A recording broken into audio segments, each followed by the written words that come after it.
Ele nasceu com vocação para goleiro. Embora não fosse muito alto, ele tinha uma agilidade extraordinária. E quando começou a mostrar o seu trabalho na Ponte Preta, logo viu-se que ali nós teríamos um goleiro especial. Rapidamente ele ganhou o carinho e o coração do torcedor da Ponte e rapidamente os grandes cresceram o olho em cima daquele goleiro. Estou falando de Waldir Pérez. Waldir Pérez chegou no São Paulo e fez uma história maravilhosa, pegador de pênalti. Ele era perfeito. Inclusive, na primeira final que o São Paulo ganhou de Campeonato Brasileiro, que foi em 78, mas valendo o Campeonato 77, o Atlético era o favorito à conquista do título.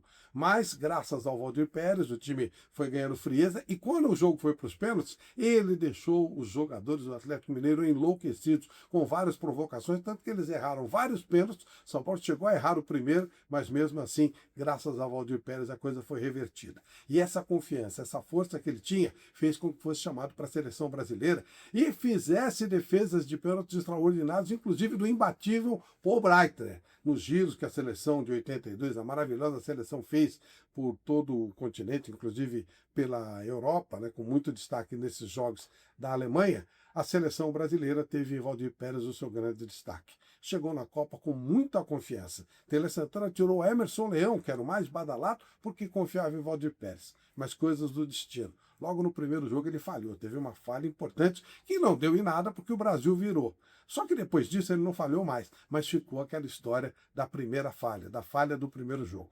Contra a Argentina, na segunda fase, ele fez defesas extraordinárias e não teve culpa nenhuma nos 3 gols do dia 5 de julho de 82 do Estádio Sarriá, quando o Brasil perdeu por 3-2.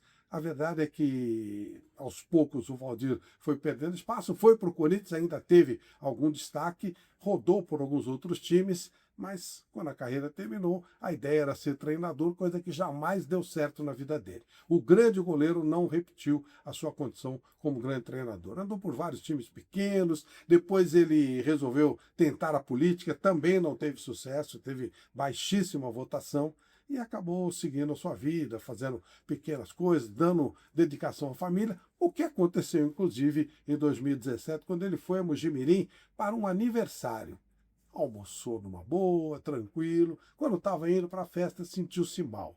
Ele não tinha nenhum problema aparente, ele tinha uma saúde perfeita. Só que o susto, né, que parecia ser uma coisa apenas parcial, afinal era um ex-atleta saudável, virou um infarto fulminante. E aí a notícia chegou assustando todo mundo. O goleiraço Waldir Pérez, o ex-atleta, o cara tão querido por todo mundo, chegou a ser até presidente do Sindicato dos Atletas, perdeu a vida. Foi numa tarde de domingo, exatamente nos domingos onde ele tanto brilhou nos gramados do futebol.